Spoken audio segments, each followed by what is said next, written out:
안녕하세요. 홍정수입니다. 미국식 이름은 제레미 홍입니다.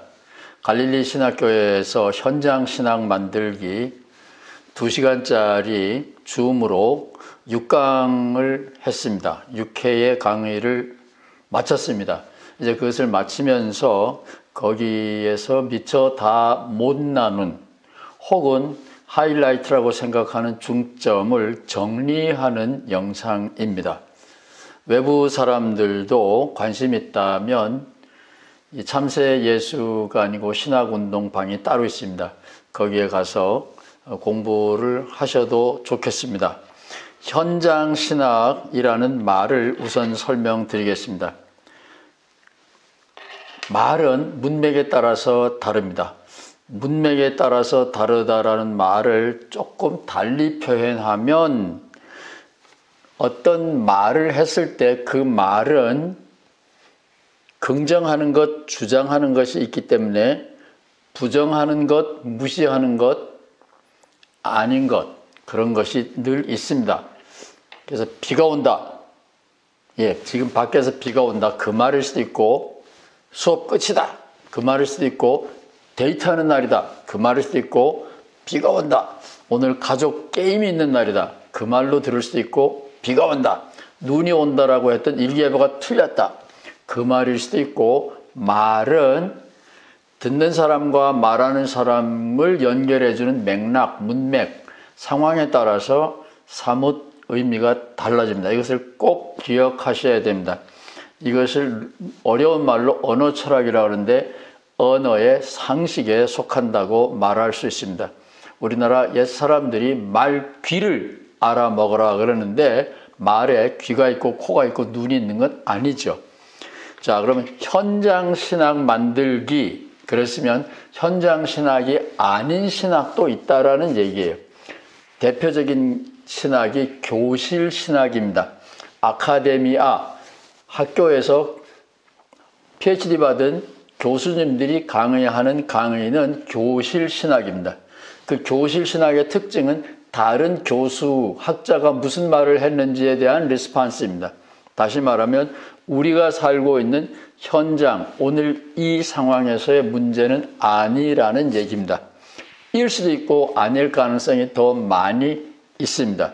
그래서 현장 신학이라는 말은 지금 오늘 내가 목회하고 있는 그 현장의 퀘션, 질문을 가지고 기독교적인 대답을 하는 신학이다. 이게 현장 신학의 의미입니다. 고정되어 있는 것이 아닙니다. 하나가 모든 것을 대표하는 것도 아닙니다.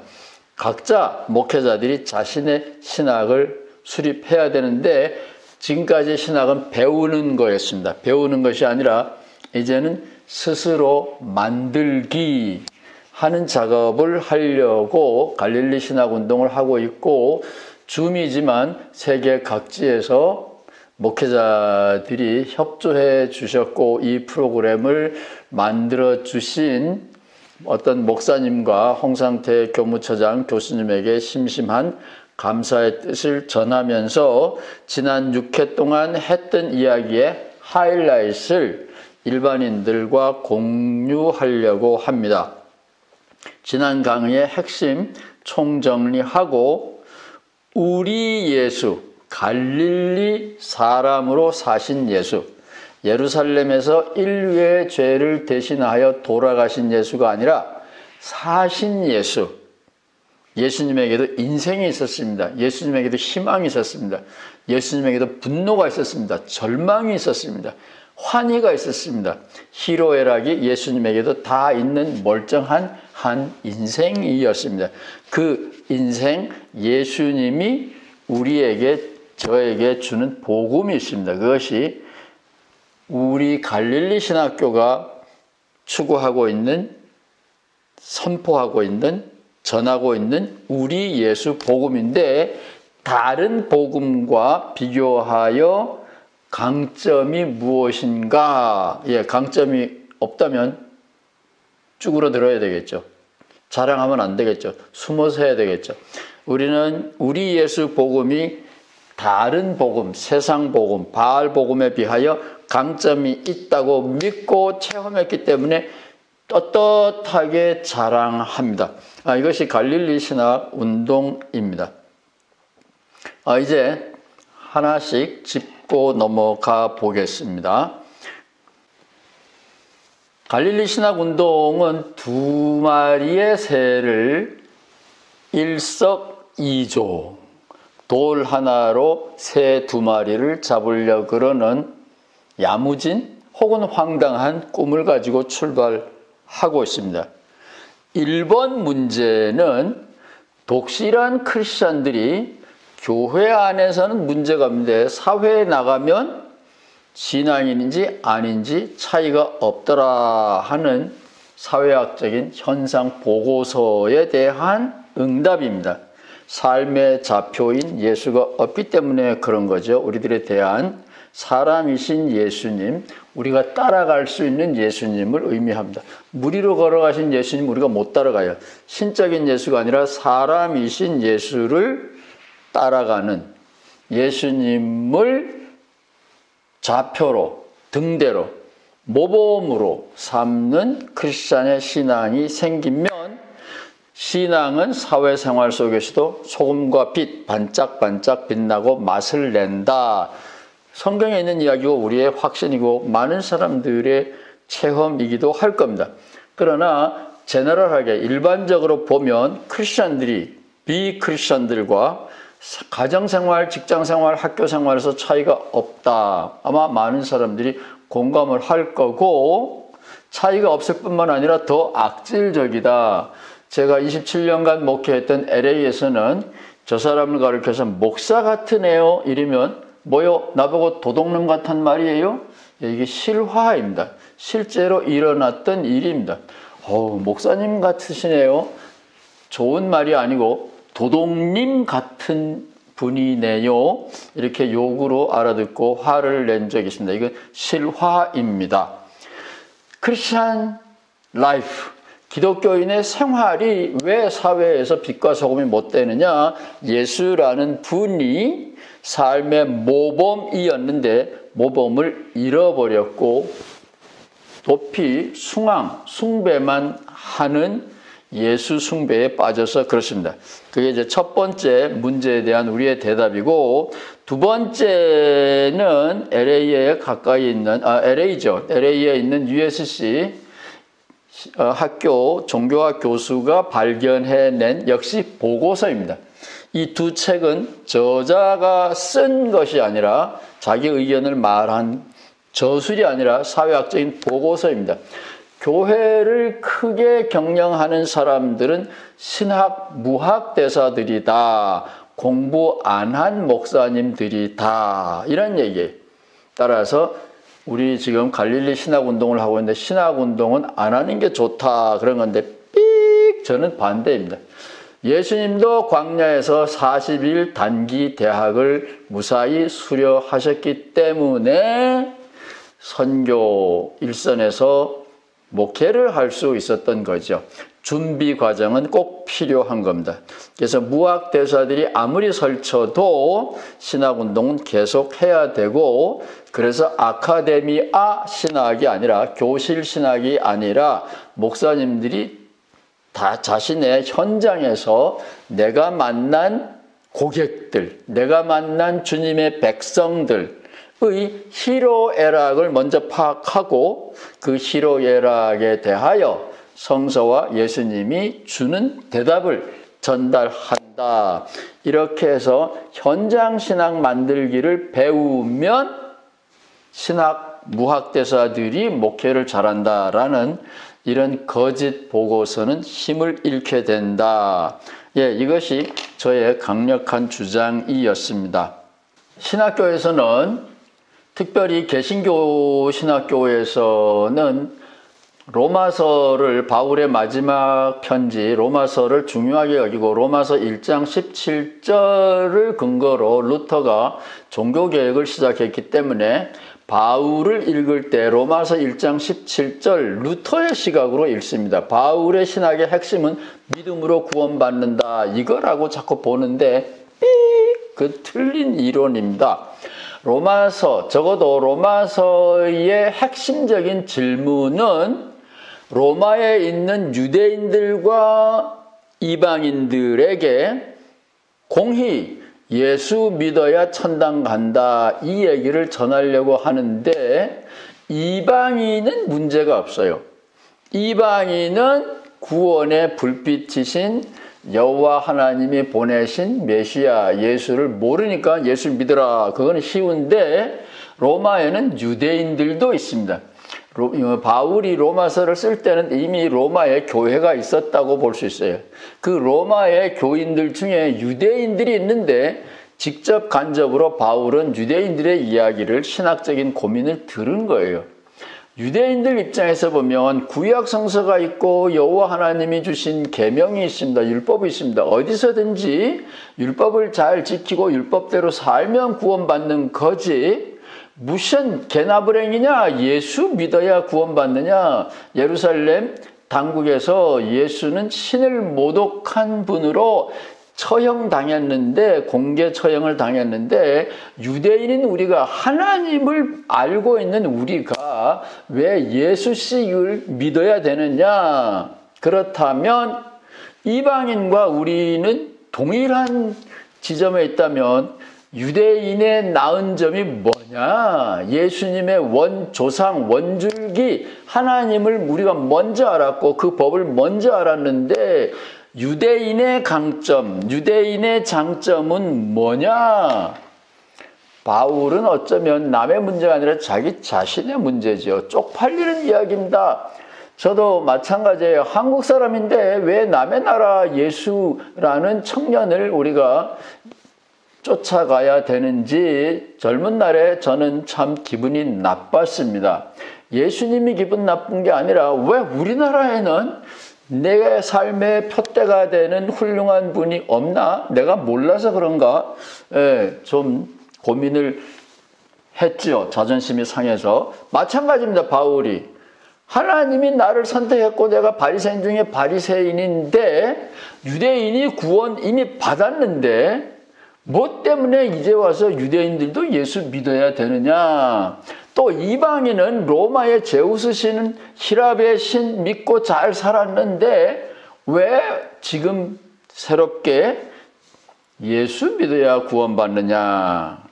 뭐 이런 문제가 바울의 일생의 고민이었고 로마서는 그런 이슈가 늘 깔려 있는데 바울은 로마서 3장에서 그 질문을 제기하지만 대답은 얼버무리고 넘어갑니다. 없다고 보시면 되겠습니다.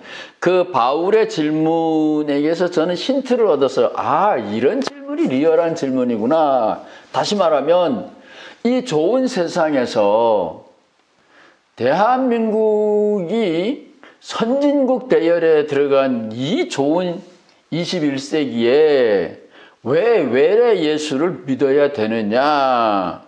예수의 복음이 뭐 그렇게 좋은 거냐? 자랑할 점이 뭐냐? 예수 복음의 어드밴티지, 스트롱 포인트, 이게 뭐냐? 이런 거예요. 그 예수 복음이 아닌 복음을 저는 세상 복음, 세속 복음, 성경에 있는 언어로 말하면 풍요, 권력, 인기를 약속하는 바알의 복음입니다. 대형 교회들은 예수 복음이 아니라 바알의 복음을 전하고 있습니다. 그건 확실한 우상 숭배인데 바알의 복음은 그렇게 우습게 여길 일이 아닙니다. 이 풍요와 승리를 약속하는 바알의 복음은 성경 기록을 보면 유대인들 왕궁에서도 여호와 하나님을 믿고 동시에 바알신을 예배하고 바알신에게 왕이 자기 자식을 불살라 바치는 일까지 했습니다. 명예와 권력과 풍요를 누리기 위하여. 따라서 이 바알의 도전은 성경에서부터 지금까지 우리 기독교 복음의 거대한 어마어마한 무시무시한 라이벌입니다. 요거를 꼭 기억하셔야 돼요. 우습게 여기면 큰 코 다칩니다. 이 세속 복음, 바알 복음은 돈, 권력, 명예. 명예가 요즘은 이제 인기 짱. 유튜브에서 구독자가 많으면 돈을 많이 벌게 되죠. 무슨 수를 써서라도 클릭하게 만드는 거죠. 가짜냐 진실이냐, 건강에 도움이 되느냐 안 되느냐, 그런 거는 안 중요해요. 인기 그 자체가 돈이 되는 세상에 우리는 살고 있습니다. 그것을 저는 구약 성서에 있는 언어를 써서 바알 복음이라고 봅니다. 예수님도 이 바알 복음의 도전이 얼마나 무서운지를 잘 알기 때문에 돈이냐 하나님이냐 둘 다 섬기는 법은 없다 분명히 말했는데, 교회에서는 자꾸만 예수 믿으면, 하나님 믿으면 돈도 남들보다 더 쉽게, 더 확실하게, 더 많이 갖게 된다, 이런 변장하고 찾아온 바알주의를 전하고 있지요. 근데 뭐 그게 좋으니까 그렇게 하는 거예요. 뭐 나쁠 게 없죠.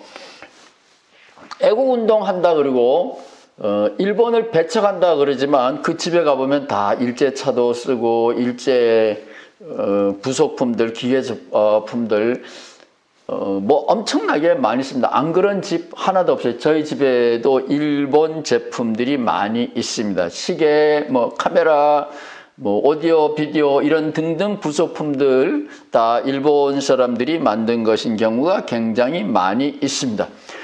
이런 세상에 살면서 바알의 복음을 너무 쉽게 이건 가짜야 뭐 이렇게 할 수가 없지요. 바알의 복음은 악질적인 요소 3가지가 있습니다. 바알 세상 복음의 악질성은 저놈 적이야, 기독교적으로 말하면 저놈 사탄의 자식이야, 이렇게 규정하고 나면 승리만 미덕이에요. 원수를 사랑하라는 말은 있지만 성경 안에는 사탄을 사랑하라는 말은 없어요. 하나님의 사랑은 지옥에서 실패로 끝나죠. 왜냐하면 지옥은 적들이 영원한 불 속에 던져지죠. 따라서 적은 사라지는 게 아니에요. 하나님의 사랑으로 정복되는 게 아니라 적은 영원히 남아있게 됩니다. 따라서 지옥이 있다는 것은 하나님의 수치요, 하나님의 사랑의 모순이라고 할 수 있어요. 그래서 루터는 복음적인 입장에서 보면 요한계시록은 기독교 책이 아니다라고 잘라 말하는데 그것은 깊은 통찰력이 있는 거죠. 루터는 여러분이 아는 대로 성서학자였기 때문에 성경을 깊이 공부했다고 믿어야 좋습니다. 바알 복음은 기독교 안에도 들어와 있기 때문에 제가 얘기하는 겁니다. 권력, 명예, 돈, 성공을 얻기 위해서는 우리의 라이벌을 정하고 저거는 적이다, 사탄의 세력이다 이렇게 하면 잔인한 폭력을 동원해도 양심의 가책이 조금도 없어요. 저를 모해하고 쫓아낸 세력들도 저에게 레이블, 딱지를 붙일 때 저놈은 사탄이야, 일단은 사탄이야 이런 레이블, 딱지를 붙이고 나면 돌을 마구 던져요. 총을 마구 씁니다. 순폭력 집단으로 변합니다. 그런 것이 위장하고 있는 기독교, 사실은 바알 집단이죠. 저는 기독교 세력들 많은 경우에 변장하고 있는 바알 세력이라고 보고 싶습니다. 원수를 사랑하라, 그러나 사탄을 사랑하라는 말이 성경에 없듯이 기독교인들은 우리의 적이야, 원수야, 사탄이야 이러면서 살상을 조장하고 장려하게 되죠. 그런데 이런 권력, 돈, 인기, 승리, 독점, 올림픽에서 금메달 이런 것은 행운의 금수저가 있는 상위 10%에게는 노력하면 얻을 수 있지만 태어나면서부터 혹은 후천적으로 불리한 환경에 있는 사람들은 아무리 노력해도 그 고지에 올라갈 수 없습니다. 지구의 자산을 상위 10%가 90% 이상 점유하고 있는 오늘날의 현실을 봐도 공산주의 국가도 예외가 아닙니다. 꿈 깨십시오. 이런 모순과 불평등의 세상을 보면서도 내가 예수 믿어서 바알의 축복 상위 10%에 들어가려고 야무진 꿈을 꾼다. 그거는 헛된 속임수입니다. 노력을 아무리 해도 금수저를 가지고 태어나지 못한 이 흙수저들, 흙도 아니죠. 이 목수저들, 나무젓가락밖에 없는 사람들은 노력한다 그래서 청와대나 뭐 대통령, 국회의원 되는 게 아니에요. 따라서 교회가 하나님의 팔을 비튼다, 하나님의 보좌를 움직인다, 뭐 이런 적극적인 캐치프레이즈를 내걸고 바알의 복음을 전하고 있는 수가 많은데, 이런 것들은 변장하고 있는 바알 집단이지 기독교 집단은 아닙니다. 수단으로 동원되고 있는 이 폭력과 배타성은 남들에게 죽음을 주고 피해를 주고 아픔을 줄 뿐만 아니라 자기들 내면에도 정당한 방식이 아니다라는 걸 알기 때문에 은근히 깊은 불안을 쌓고 있어요. 오늘 수업 시간에 우리 목사님들이 아주 정확하게 대답해 주셨습니다. 서울 여의도에 있는 모 교회에 한국의 최고의 지식인들, 군인들 최고의 장성들, 사회적으로 돈 많이 번 사람들, 성공한 사람들이 그 여의도에 있는 큰 교회에 많이 가는데, 막스의 종교학 이론에 의하면 성공한 사람들은 하나님 필요 없기 때문에 종교로부터 떠난다 그러는데 한국은 예외다. 왜 그런가? 어떤 분이 상상력을 발휘해서 정답을 찔러줬어요. 성공한 사람들도 내면적으로는 자기네들이 부정한 방법을 사용했다는 걸 알기 때문에 내면에 불안이 쌓여 있고, 축복 성공을 정당화해주는 이 교회야말로 바알 신을 숭배하면서 성공한 사람들이 자기를 위로해 줄 수 있는 헛된 속임수로서는 꿍짝이 잘 맞는다. 우리 클래스에서 어떤 목사님이 잘 지적해 줬습니다. 대단히 감사합니다. 예수의 복음을 저는 여기서 말하는 예수는 갈릴리의 예수입니다. 예루살렘의 예수가 아니에요. 예수님은 당신에게도 희로애락이 있었고 인생의 꿈이 있었고 즐거움이 있었고 외로움이 있었고 회의가 있었고 절망이 있었고 우리가 맛보는 것을 다 맛보았다고 저는 봅니다.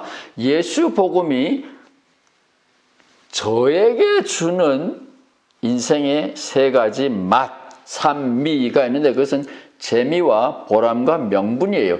재미는 게임할 때처럼 순간적으로 즉각 좋은 긍정적인 리스판스를 얻는 경우가 재미가 있고, 재미는 재미, 보람, 명분 세 가지 맛 중에서 최고입니다. 재미가 없을 때 우리는 보람을 생각하는 거죠. 보람은 봄에 씨 뿌리고 가을에 거두는 겁니다. 한참 동안 인내해야 돼요. 심어놓긴 심어놨는데 언제 싹이 날는지 기다리는 동안 우리는 참 어려운 시간을 보냅니다. 그런 시간을 다 보내고 나면 더러 결실을 걷게 되고, 그럴 때 우리는 맛을 보는 거죠. 내 수고의 결실을 보면서 맛을 보는 거죠. 제일 힘들지만 이것도 저것도 재미없을 때도 재미 한 가지가 또 남아있는데 그것은 명분이에요. 예수님도 십자가에서 하나님 왜 나를 버리십니까? 이거는 재미도 없고 보람도 없어요. 제자들이 다 도망갔으니까. 그런데 이게 내가 잘하는 겁니까?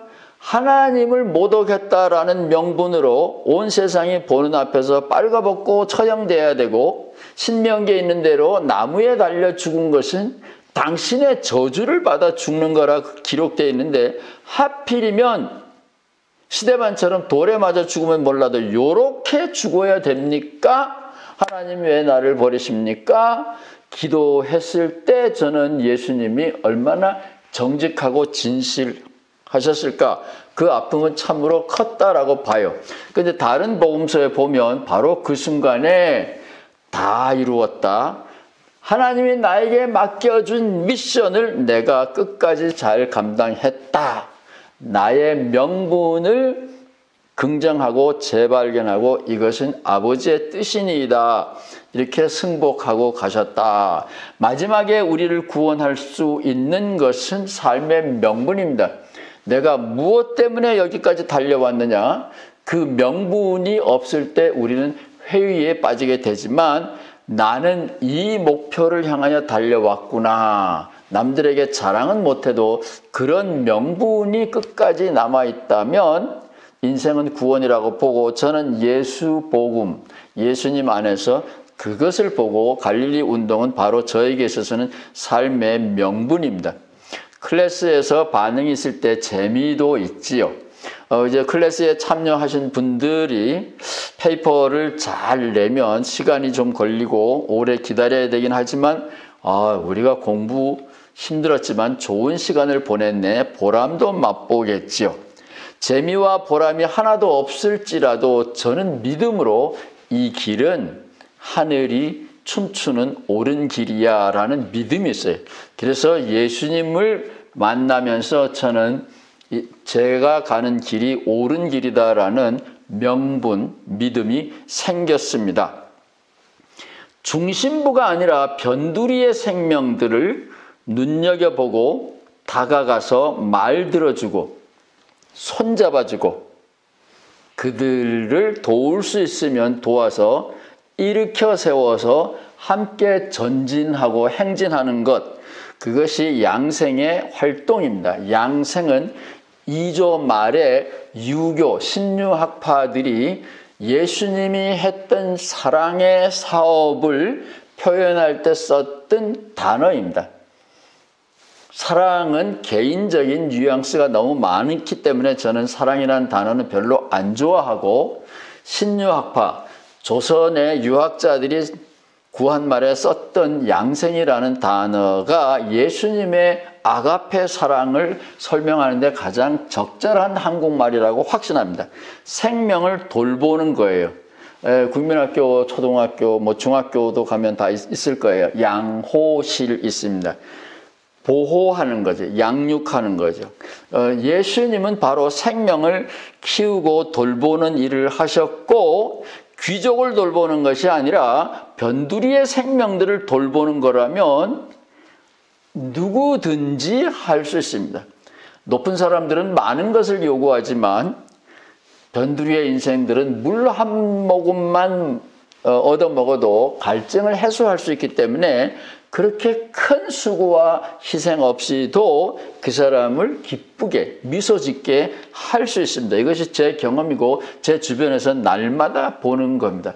예수님은 바로 이런 일을 하시다가 가셨습니다. 다시 정리합니다. 바울이 우리도 예수 믿어야 된다면 유대인으로 태어난 사람들의 장점이 뭐냐? 하나님의 율법을 아는 거다 그러는데 하나님의 율법을 알면 뭐가 좋은데? 율법을 아는 사람들이 예수를 죽였는데 그래서 예수를 믿어야 되는데 유대인들도 율법을 안다라는 게 강점이 뭐야? 많이 있다 그래놓고 용두사미처럼 슬금슬금 도망가지요. 로마서에 보면 예수 복음의 강점은 바알 복음하고 달리 상위 10%가 아니라 누구나 누구에게나 everybody, anybody 누구에게나 가능한 거예요. 열려 있는 겁니다. 넓은 문이에요. 좁은 문, 험한 길 아니올시다. 예수 믿는 게 힘들다 그러는데 그건 다 거짓말이에요. 예수 믿는 게 좁고 험한 길이었던 것은 로마 황제의 박해가 있었기 때문에 유대인들이 예수님을 신성 모독자라고 보고 예수님을 유대교에 대한 도전 세력으로 봤을 때 이 정치 세력들이 예수 믿는 사람들을 억압하고 있었던 그 특정 시간에는 예수 믿는 것이 좁은 문이었고 험한 길로 가는 것이었지만 지금은 아니에요. 종교의 자유가 있습니다. 누가 예수 믿는다고 박해하지 않아요. 따라서 예수 믿는 게 힘든 일이다. 거짓말 그만하세요. 예수 믿는 것은 사람이 할 수 있는 일들 중에서 구원에 이르는 쉽고 확실한, 누구나 참여할 수 있는, 누구나 따먹을 수 있는 나무입니다. 그렇다고 하여 귀족 계급의 사람들이 예수를 믿을 수 없느냐? 그건 아니에요. 계급 예수가 아닙니다. 낮은 자, 계급이 없는 사람을 우선적으로 받아들였지만 예수님은 밤중에 찾아온 니고데모도 도움을 받았고, 헤롯 궁에서 일하는 사람들의 부인들의 재정적인 지원도 누가복음에 보면 예수님과 그 일행들은 받았어요. 따라서 예수님은 버림받은 사람들을 우선적으로 받아들였지만 귀족 계급들, 부유한 계층들을 거부한 것은 결코 아닙니다. 따라서 바알 복음은 배타적이에요. 폐쇄적이에요. 독점적입니다. 그러나 예수님의 복음은 하늘의 태양처럼, 하늘의 비처럼 모두를 감싸 안는 포괄성을 품고 있어요. 아버지 하나님이 아니라 어머니의 하나님이라고 말할 수 있습니다. 예수님은 모든 사람들을 초청하는 열린 길입니다. 선민의식 아니에요. 우리가 하나님의 선택을 받았다 그러는데, 그럼 우리가 선택받으면 저 바깥에 우리와 다른 사람들은 하나님이 버렸나요? 그런 소리 하지 마세요. 하나님을 아는 내가 무슨 책임을 감당해야 되느냐, 이런 책임의식을 갖는 것은 좋지만, 하나님이 나를 선택했다. 모든 사람을 선택하죠. 하나님의 뜻을 알았다라는 의미에서는 선민의식이 좋은 거지만, 하나님이 나를 선택하고 다른 백성들, 다른 그룹들은 선택하지 않았다라는 배타적인 선민의식이라면 구약 성서 유대교의 부족주의 신앙의 잔재이지, 태양처럼 하늘 같은 마음으로, 바다 같은 마음으로 사셨던 예수 믿는 사람들의 길은 절대로 아닙니다. 이것을 잊어버리면 안 돼요. 예수를 믿으면 나 개인은 폴 틸리히의 말로, 이건 수업 시간에 이미 했던 말입니다. 예수 믿으면 뭘 얻느냐? 세속적인 언어로 말하면 acceptance of acceptance입니다. 내가 인정받고 있다라는 것을 내가 알아차리는 것. 별 볼 일 없는 사람이 당신은 귀한 사람이야, 이렇게 말해도 고무되지요. 괜찮지요. 그런데 내가 존경하고 사랑하고 부러워하는 사람이, 야, 너 괜찮다, 너 노래 참 잘한다, 너 잘 뛴다, 너는 주먹이 세구나, 너는 눈이 밝구나, 인정해 준다면 나는 별 볼 일 없는 사람이라고 생각했던 내가 번쩍, 안전뱅이가 번쩍 일어나는 것처럼 일어나게 되죠. 폴 틸리라고 하는 신학자는 복음, 구원은 바로 이런 경험이라고 봤어요. 소외된 사람이, 왕따 당한 사람이, 누군가가 높으신 분이, 귀족이 나를 acceptance, 받아주었다, 인정해 주었다 라는 것을 내가 또한 자연스럽게 인정할 때, 이 더블 acceptance, 여기에서 짝사랑은 안 돼. 여기에서 구원은 일어난다. 이게 폴 틸리인데, 예수 믿으면 바로 이런 경험이 일어나게 되는 거예요. 하나님은 조물주입니다. 배타적인 선민의식, 저리 가라, 이게. 하나님은 저를 사람의 아들로 불러서 양생의 사명을 맡기셨습니다. 저를 불렀어요.